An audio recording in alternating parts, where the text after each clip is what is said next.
Alors, sans plus tarder, nous allons passer à notre prochaine chronique.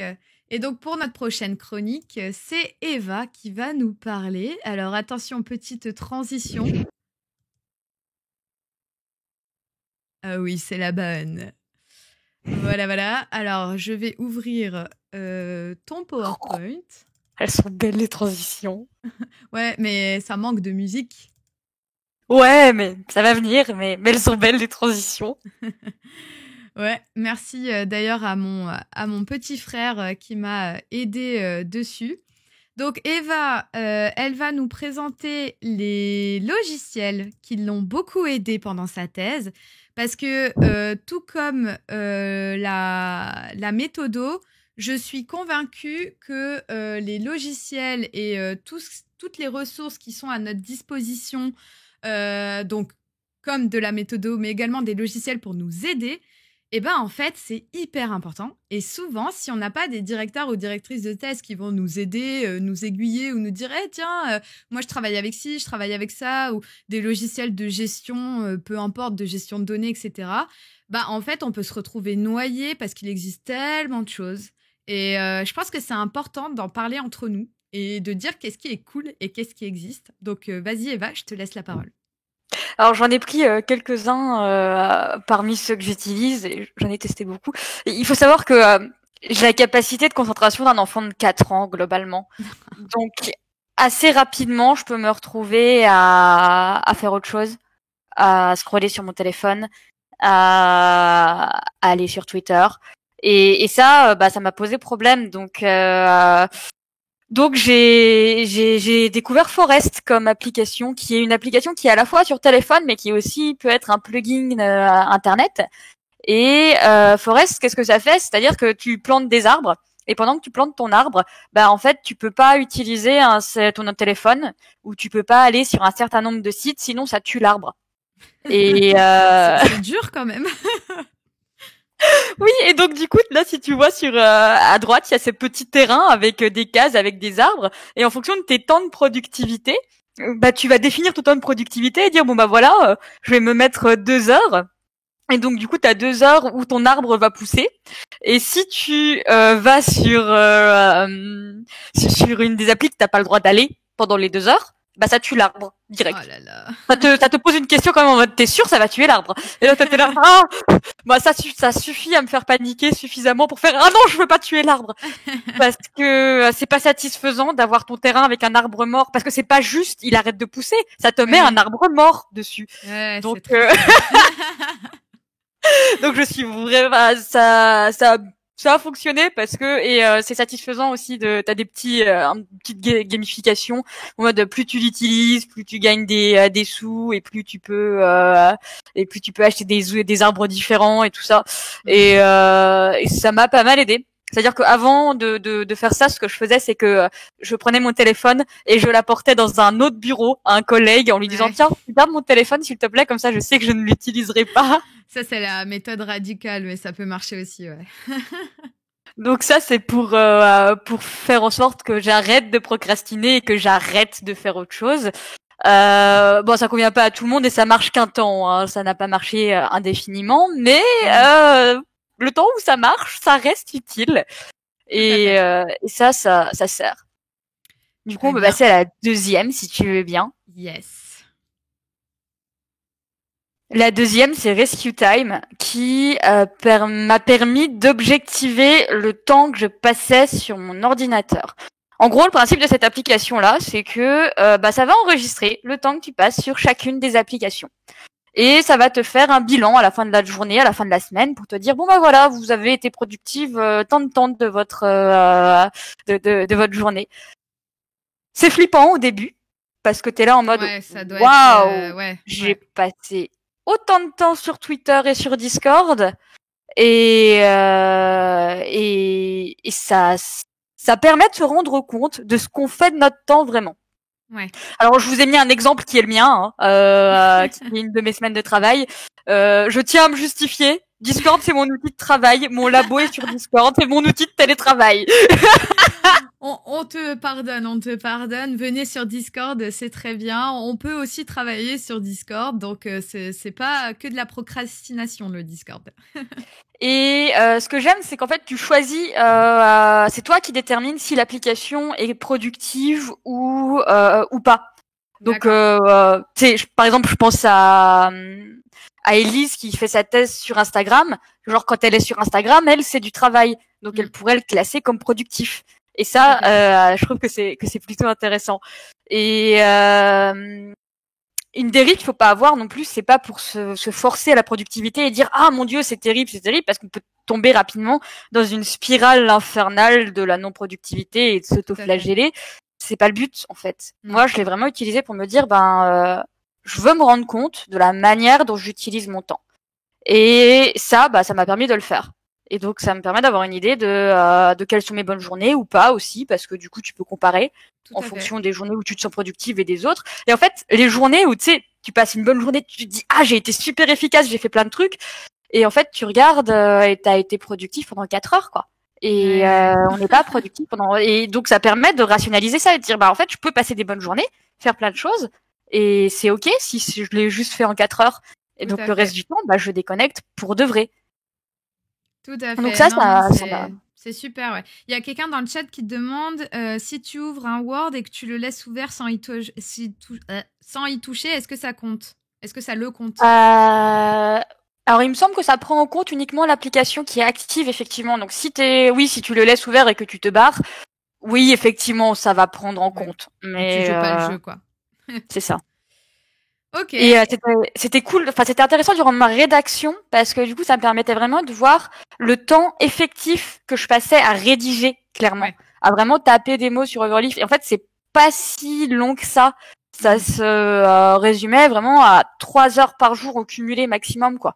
De toute façon, je pense qu'en période de rédaction, ça nous semble hyper long et tout, mais en soi, tu peux pas pendant 8 heures être à fond. Enfin, c'est pas possible. Il y a certainement des gens qui y arrivent, hein, je dis pas ça, mais comme tu dis, Eva, c'est important de se dire qu'en fait, en 4 heures, on peut très bien faire tout ce qu'on doit faire en une journée et qu'il faut arrêter de penser que la journée de travail, c'est 8 heures, 18 heures, et voilà, quoi. Enfin, clairement, surtout en thèse, quoi.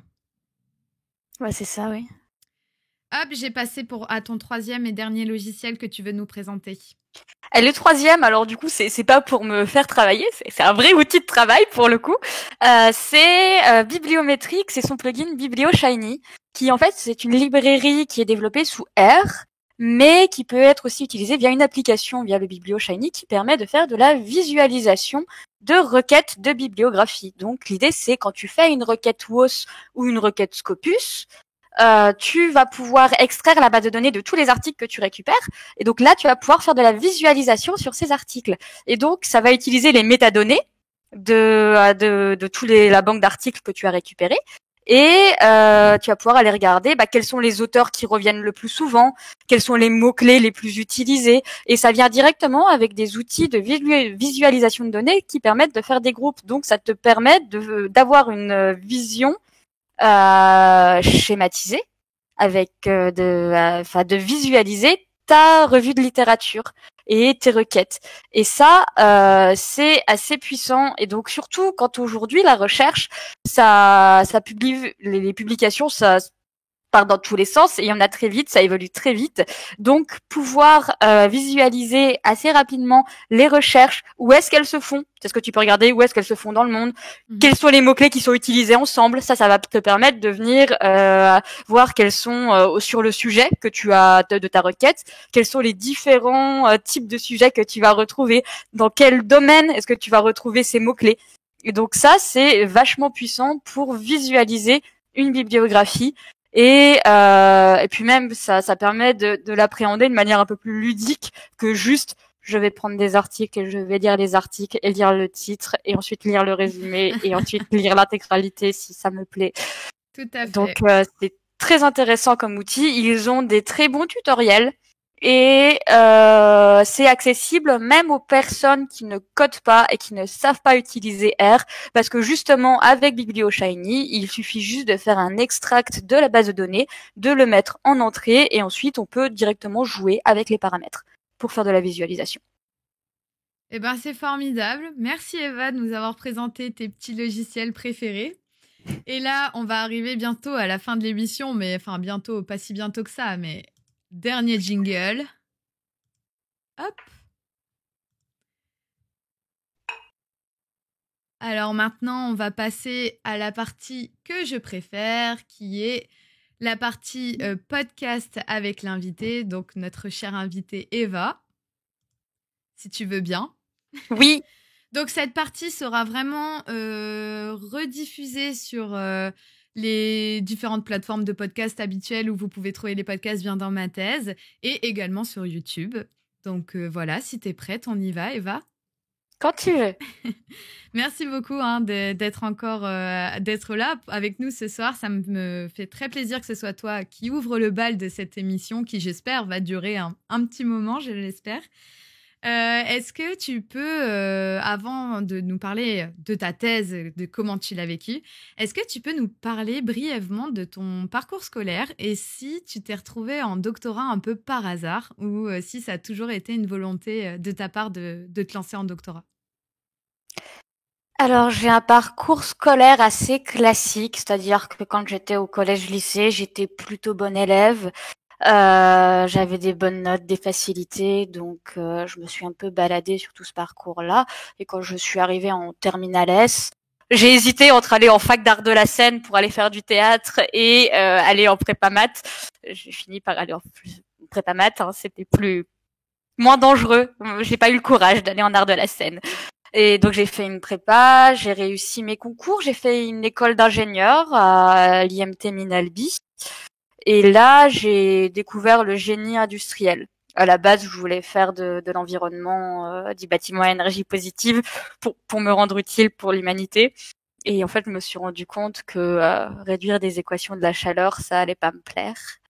Donc, je me suis un peu réorientée. J'ai découvert le génie industriel et donc tout ce qui était autour des organisations, de l'optimisation de la production et j'ai trouvé ça super intéressant. Et en fait, je me suis rendu compte qu'on pouvait l'appliquer au domaine de la santé. Donc, je me suis orientée vers tout ce qui était santé. Je suis partie faire un double diplôme à Montréal, donc à l'école polytechnique. Et là-bas, j'ai commencé à faire de la recherche parce que j'ai fait une maîtrise recherche. Donc, c'était mes premiers pas en recherche. Mais jusqu'à présent, je n'avais jamais envisagé de faire un doctorat. C'était absolument pas prévu ni voulu. Parce que dans ma tête, le doctorat, c'était uniquement pour les génies. Oui, Et j'allais les te gens demander si tu avais des préjugés, des a priori sur ce diplôme, si tu connaissais un peu quelque chose ou si tu connaissais rien. qui connaissaient rien du tout. Je ne connaissais aucun docteur dans mon entourage.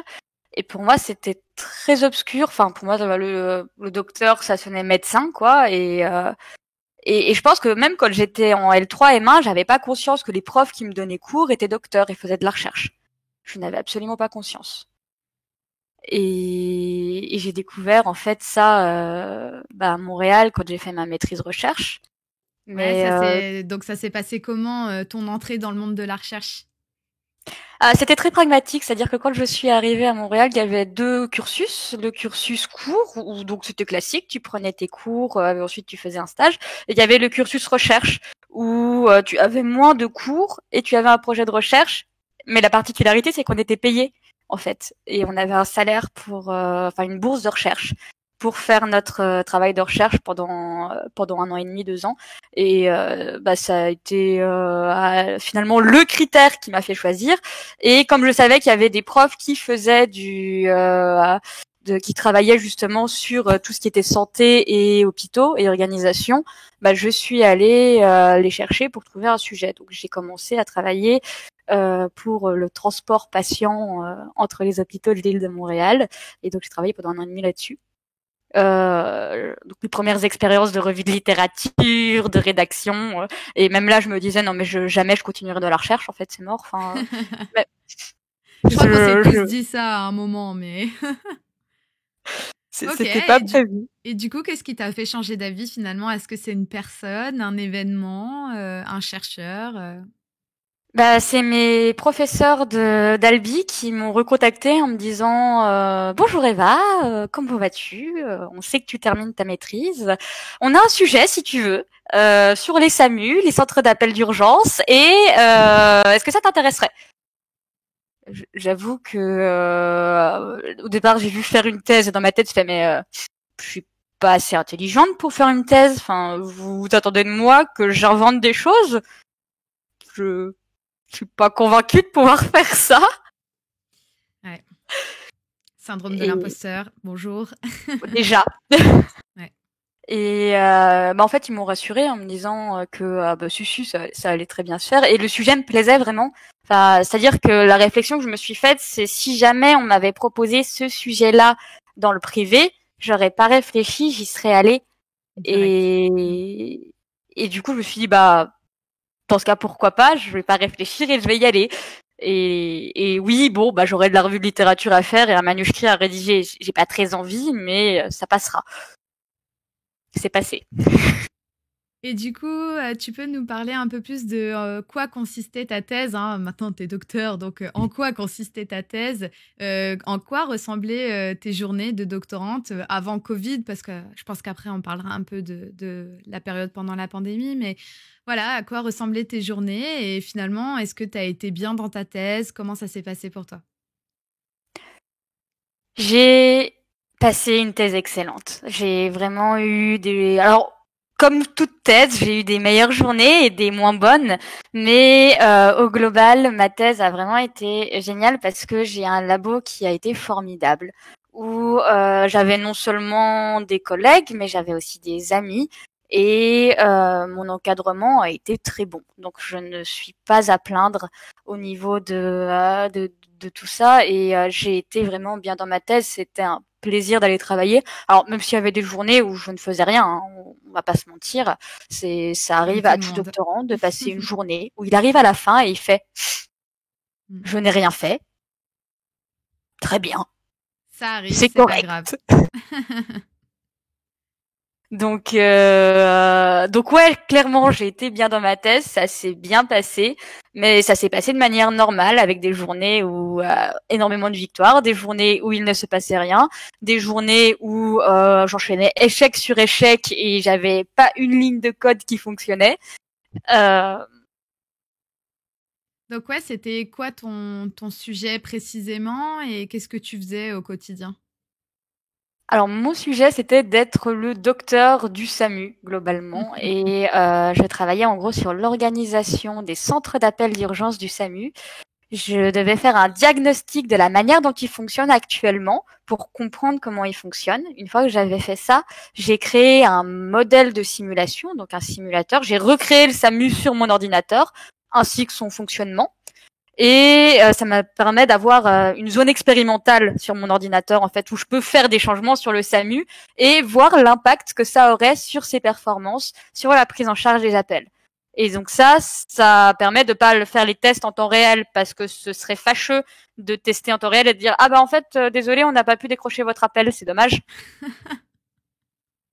Donc pour éviter ce genre de déboire, on utilise la simulation informatique pour justement tester les nouvelles idées d'organisation qu'on a et les évaluer en amont pour ensuite les proposer au centre d'appel du SAMU. Ok, donc ta thèse, c'était surtout beaucoup de simulation, beaucoup de finalement de travail à travers un ordinateur. Tu allais quand même sur le terrain, il me semble. Tu allais, enfin, tu avais des collaborations avec des hôpitaux, ce genre de choses, c'est ça? Oui, c'est-à-dire j'ai vraiment eu plusieurs parties. C'est-à-dire qu'au début de ma thèse, j'ai passé beaucoup de temps dans les SAMU. Dans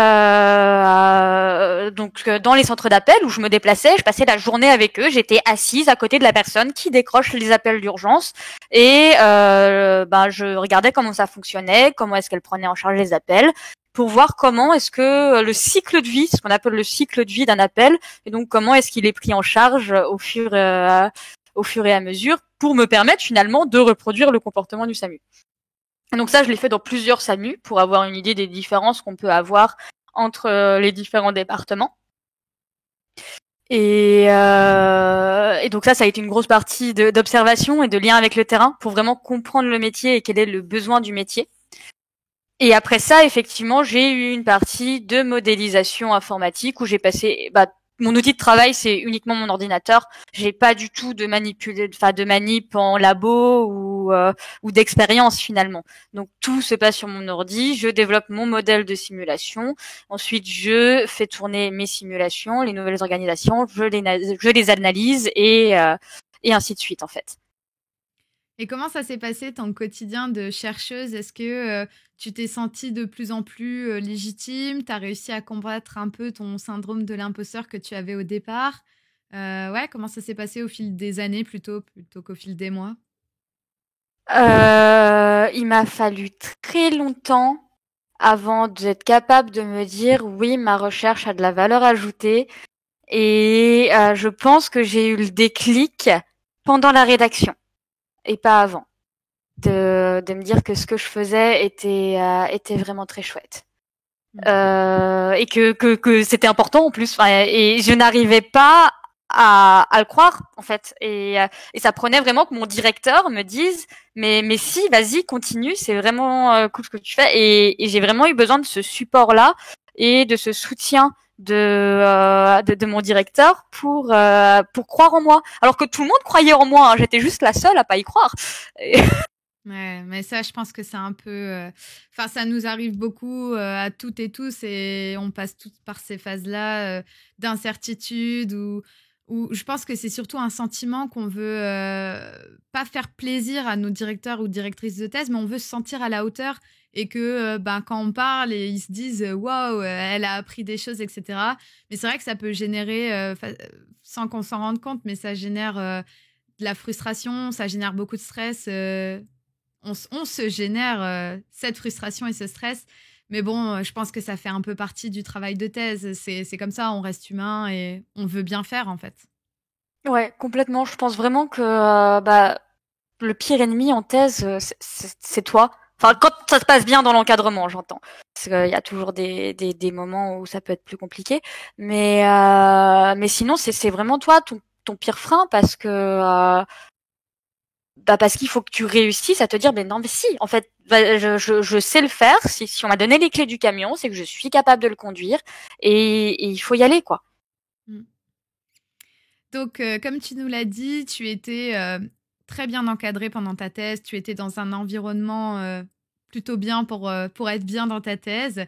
Avec du recul, comment tu trouves que tu as évolué en tant qu'humaine, en tant qu'humain avec un grand H pendant ta thèse? Donc, comme tu nous le disais au début du live, tu fais beaucoup de vulgarisation scientifique et tu n'as pas arrêté de le faire pendant ta thèse, bien au contraire. Qu'est-ce que le doctorat t'a permis de faire évoluer chez toi en tant qu'humain? Je pense que je prends plus de pincettes avant de juger. Je suis moins prompte au jugement, et c'est-à-dire que je vais peut-être plus poser des questions pour comprendre ce que me dit la personne en face et oser dire je ne sais pas. Je pense que ça, c'est un truc que j'ai vraiment appris durant ma thèse, c'est oser dire ben, ça, je ne sais pas. Je n'ai pas suffisamment d'informations pour donner mon avis là-dessus et j'ai besoin d'aller chercher plus d'informations. Bon, du coup, on va rentrer dans le vif du sujet, hein, bien évidemment, parce que donc Eva, tu fais partie de ceux et celles qui sont devenus docteurs pendant la pandémie. Est-ce que tu peux nous raconter un peu comment ça s'est passé pour toi, surtout au niveau du premier confinement, parce que donc tu allais vers ta phase de rédaction. Donc, comment tu l'as vécu et qu'est-ce que finalement tu as mis en place? Qu'est-ce que tu as réussi à mettre en place pour essayer de bien vivre cette période, voilà, comme tu l'as pu, quoi, comme tu as pu? C'était il y a un an, mais vraiment en fait, c'est ça Oui, qui est c'est ouf. demain, c'est possible. C'est ça.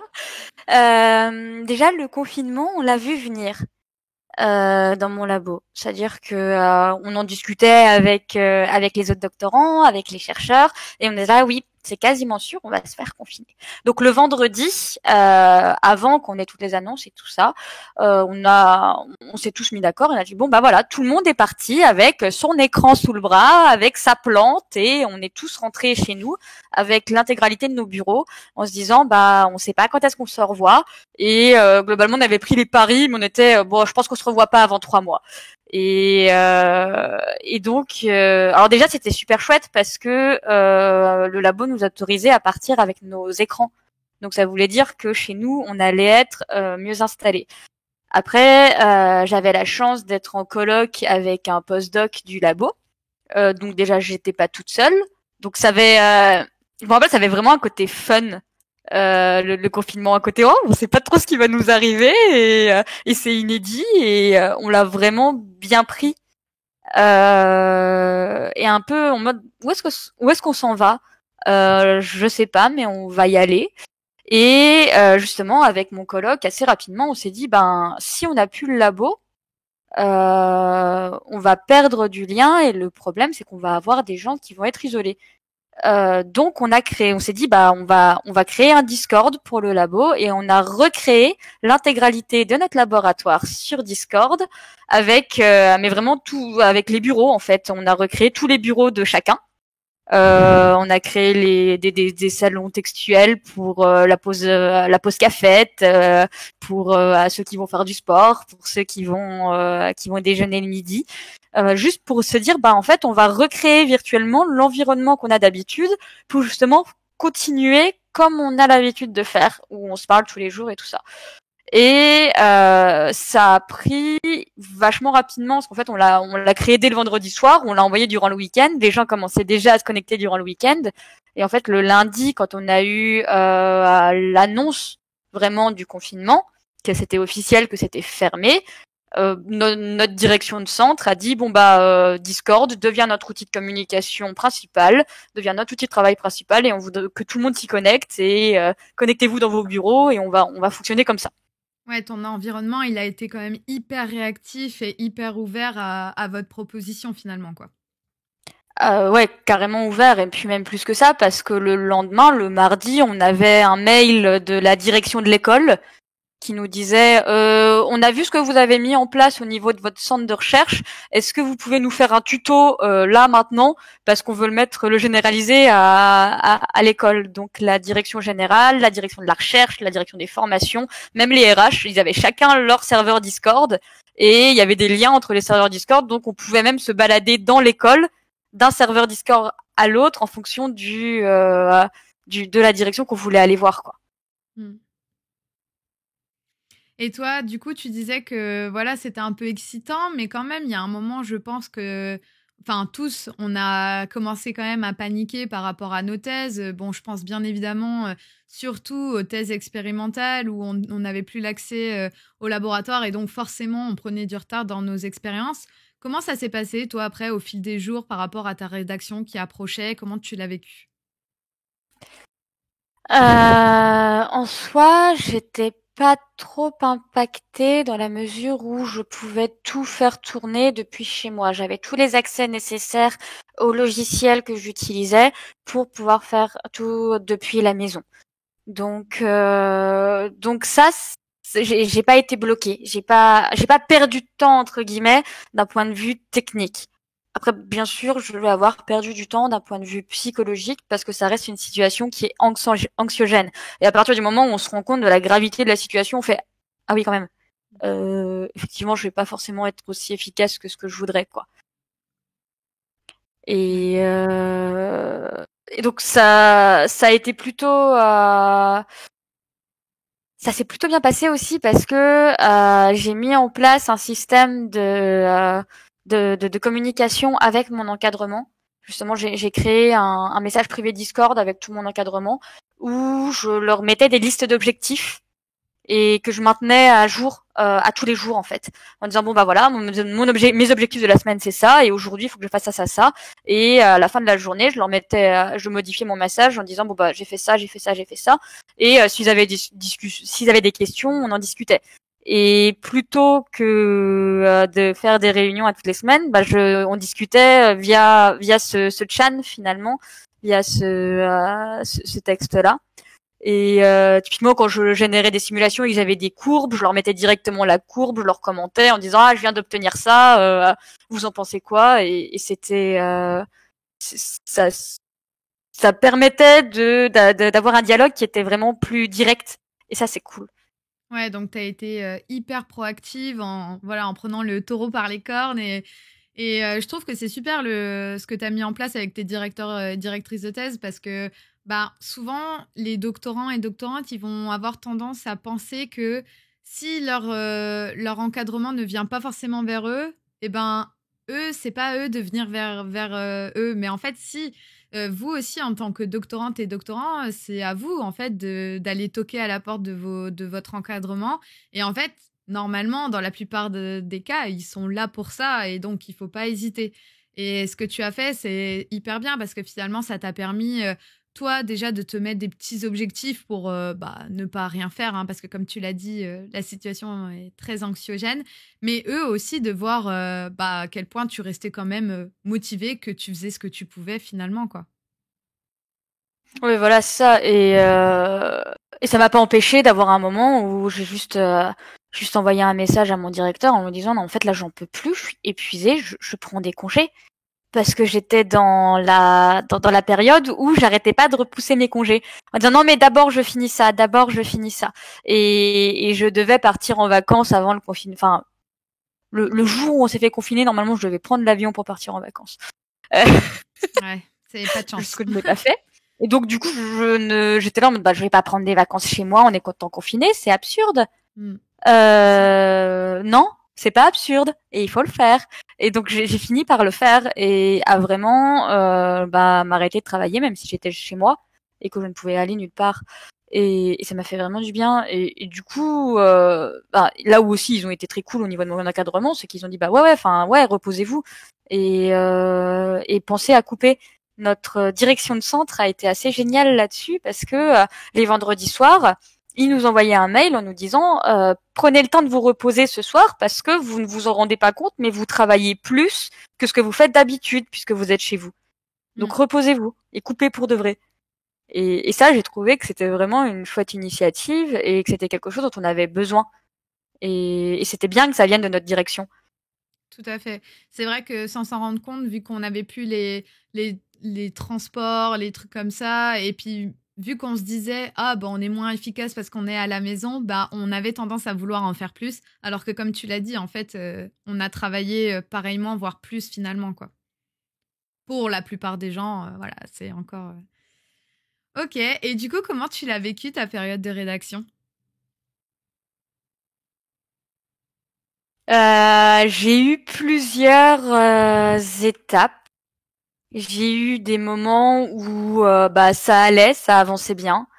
J'ai eu des moments entre certains chapitres où je n'y arrivais pas du tout et j'arrivais pas à m'y mettre.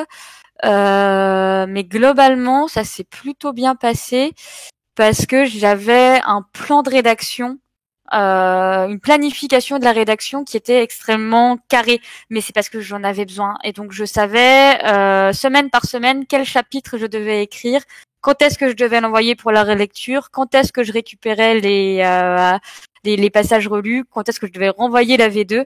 Et, et donc ça m'a vraiment aidé à rédiger et continuer mes expériences en même temps parce que j'ai continué mes expériences jusque 3 semaines avant la fin de ma rédaction. Donc en parallèle, je continuais à obtenir des résultats et je rédigeais. J'ai commencé ma rédaction au mois de avril. Je l'ai fini mi-septembre. Donc j'ai vraiment rédigé pendant tout le confinement et même après en fait. Mais du coup, j'ai pas vraiment quitté le confinement. D'accord. Bon, écoute, est-ce que tu peux nous parler un peu de tes objectifs, de tes envies de l'après-thèse? Comment tu le vis, là, l'après-thèse? Est-ce que tu as un petit coup de blues ou au contraire, est-ce que le monde s'ouvre à toi maintenant? Comment tu te sens? Je pense qu'il y a un concept qui est comme le postpartum après une grossesse. Il s'appelle le postparthèse. Ouais, Tout à fait. où on a été à fond sur un sujet pendant 3 ans, avec une visibilité de 3 ans, et là on se retrouve là en mode qu'est-ce que je fais de ma vie? Ouais, je pense que Et, ouais. Ouais.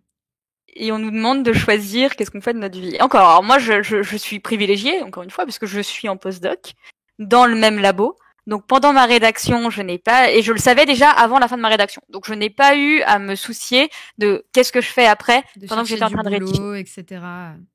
Donc ça, c'était une grande chance. Mm. Et donc là, je suis en postdoc sur la continuité de mon sujet et je commence à répondre à des candidatures de MCF pour continuer dans la recherche si je peux. Si ça fonctionne, tant mieux.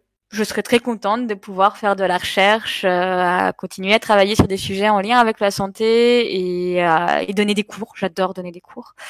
Mais si ça marche pas, tant pis. Et j'irai ailleurs, et j'irai dans le privé, et je travaillerai avec les hôpitaux dans le privé. Je ne pense pas que j'ai l'énergie pour enfin, je ne pense pas avoir l'énergie nécessaire pour courir après un poste pendant des années. Oui, je comprends, oui. Surtout que, voilà, on le sait, enfin bon, je pense que maintenant tout le monde le sait et on le répète partout, mais l'académie, c'est quand même assez compliqué. La voie d'accès est assez difficile en France. Donc, oui, en fait, je pense que maintenant, il faut vraiment avoir l'idée quand on commence le doctorat, en fait, qu'il n'y a pas que l'académie, il y a autre chose. Et il y a, voilà, le privé, comme tu l'as dit, mais il y a aussi la vulgarisation scientifique de plus en plus. Il y a l'entrepreneuriat, il y a beaucoup de voies possibles et voire même les gens qui font tout à fait autre chose, c'est pas grave parce qu'en fait le doctorat c'est une expérience professionnelle à part entière et pendant 3 ans ou plus vous avez eu des compétences particulières donc c'est important d'en avoir conscience je pense. Exactement. Le doctorat en lui-même est autosuffisant et on n'a pas besoin de faire un doctorat pour quelque chose. On peut faire un doctorat pour faire un doctorat parce que le sujet était cool, parce qu'on avait envie de le faire, parce on s'est challengé soi-même en se disant qu'on allait le faire. Et c'est pas grave de pas l'utiliser. Enfin, en soi, juste avoir passé 3 ans à le faire, c'est 3 ans qui ne sont pas perdus parce qu'on a grandi, on a appris, on a évolué et tout ça, on peut capitaliser dessus sans aucun problème. Donc, j'aurais aucun problème à me dire que je ne continue pas dans la recherche et que je vais faire complètement autre chose.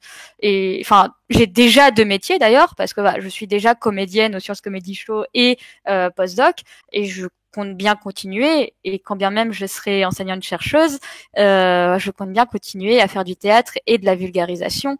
Et quand bien même je suis enseignante chercheuse, je suis même pas sûre que je serai enseignante chercheuse toute ma vie. Je pourrais bien changer. C'est pas une fatalité, c'est pas un truc où on décide et puis c'est fini. Maintenant que c'est décidé, on Tout arrête à là. fait, tout à fait. Et si c'était à refaire le doctorat, tu le referais? Oui, oui, parce que le sujet était super chouette et j'ai vraiment passé 3 années incroyables quoi. Et j'ai énormément appris, tant sur le plan humain que sur le plan technique. Et ah ouais non, sans hésiter, je le refais. Ok. Si tu avais des petits conseils à donner à des étudiants ou étudiantes qui ne savent pas du tout ce que c'est un doctorat et qui, après leur master, sont un peu perdus, leur master, leur école d'ingénieur, peu importe, qu'est-ce que tu aimerais leur dire? Il y a 2 choses importantes. On se pose la question de vouloir faire une thèse ou pas. La première, pour moi, c'est le sujet. Est-ce que c'est un sujet avec lequel tu as envie de travailler pendant 3 ans? Est-ce que de ce sujet-là, t'as envie de le traiter? Est-ce que tu es curieux à propos de ce sujet-là? Et la deuxième chose, c'est l'encadrement. C'est-à-dire que je me suis engagée dans une thèse où je savais où je mettais les pieds. Je connaissais le labo, je connaissais l'encadrement et je savais à quoi m'attendre d'un point de vue humain. Et ça, c'est un truc où ça apporte une sérénité au niveau de la gestion du doctorat. Donc je pense que c'est très intéressant, si on s'intéresse à faire une thèse, de ne pas hésiter à contacter le labo, à contacter les anciens doctorants, à aller visiter avant aussi, ça se fait. On peut toujours demander aux équipes de recherche, est-ce que je peux passer voir, visiter ce que vous faites et avant de s'engager dans une thèse parce que c'est un endroit où vous allez passer 3 ans et c'est dommage de le subir parce qu'on ne devrait pas avoir à subir un doctorat. Tout à fait. Et ton top 3 de conseils pour des doctorantes ou doctorants qui sont déjà en plein dans leur diplôme, qu'est-ce que ce serait? Le top 1, planifier. Ah, je pensais pas que Euh, t'allais dire ça. Je pensais que t'allais dire prendre des vacances. Bah ouais, attends, je développe mon planifier. Top 1, planifier vos temps de travail, vos temps de vacances. Et ça, vous pouvez le faire au début de chaque année pour faire en sorte de poser toutes vos vacances. Et même quand vous êtes en 3e année, c'est important de prévoir les temps de pause et les temps de travail et de dire à vos directeurs, bah non, non, là j'ai prévu des vacances, donc non, la deadline de l'article, on la décale parce que là je suis en vacances, je ne suis pas là. Et vos vacances ne sont pas vos variables d'ajustement. Vous dites pas, non mais je ferai ça pendant que la revue de littérature, je ferai ça quand je serai en vacances. Non, ça c'est pas une bonne pratique, c'est pas ouf. Ça, c'est le conseil numéro 1, planifiez votre temps. Le conseil numéro 2, je dirais le réseau. Partagez votre travail avec les gens de votre labo, avec les gens de votre communauté et ouais, cultivez cette émulation scientifique qui peut exister entre pairs parce que ça permet d'avoir des idées, ça permet de créer des nouvelles idées aussi et de créer des amitiés. Et le troisième, faites autre chose. N'attendez pas d'avoir fini votre thèse pour vivre. C'est-à-dire que si vous avez envie de faire des trucs à côté, d'avoir une activité, de commencer la danse, la peinture, le dessin, c'est pas nécessaire de vous dire je ferai ça quand j'aurai du temps après la thèse. Non, commencez maintenant parce que finalement votre thèse c'est votre activité professionnelle et elle ne doit pas mettre en pause le reste de votre vie.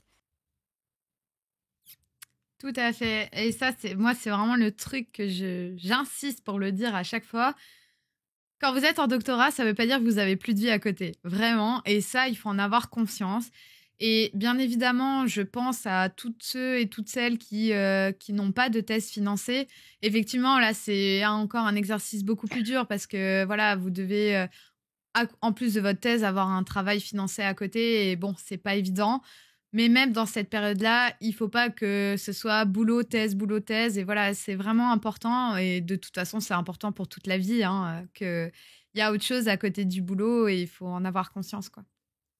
C'est vrai que tous mes conseils finalement s'appliquent beaucoup plus aux thèses privilégiées, c'est-à-dire à celles qui ont un contrat doctoral avec un salaire et avec une vraie situation, ce qui devrait être la norme pour tous les doctorats. Mais oui, c'est plus compliqué à entendre à quelqu'un qui doit travailler 2 métiers en même temps, plus faire une thèse, dire prends tes vacances. Très bien. Donc je suis consciente des limites des conseils que je peux donner, mais si vous en avez la possibilité, s'ils existent vos congés, prenez-les parce que c'est votre droit et Tout c'est à bien de fait. prendre ses droits. Tout à fait. Bon, bah, merci beaucoup, Eva, hein, pour cette entrevue en tête-à-tête. Avec plaisir. Bah écoutez, je suis désolée, on a un peu débordé sur le temps. Normalement, ça devait durer peut-être 1h30, quoi. Bon, on a dépassé 30 minutes. J'espère que tu m'en veux pas trop, Eva. Non, pas du tout. J'ai juste faim, mais ça va. Moi aussi, t'inquiète pas, j'ai vraiment faim. Bah écoutez, on va vous laisser là de notre côté. Donc, en tout cas, merci beaucoup déjà à Eva hein, d'avoir été là pour cette première émission. J'espère que ça t'a plu. C'était génial. Merci beaucoup Bon. de m'avoir proposé de participer à ça avec toi. C'était très cool. Bon, bah super. Merci à vous toutes et à vous tous d'avoir été présents sur le chat pendant l'émission. C'est super chouette. Je vais vous mettre très rapidement le replay sur YouTube et la partie entrevue avec Eva sera également disponible toute seule en podcast. Donc voilà.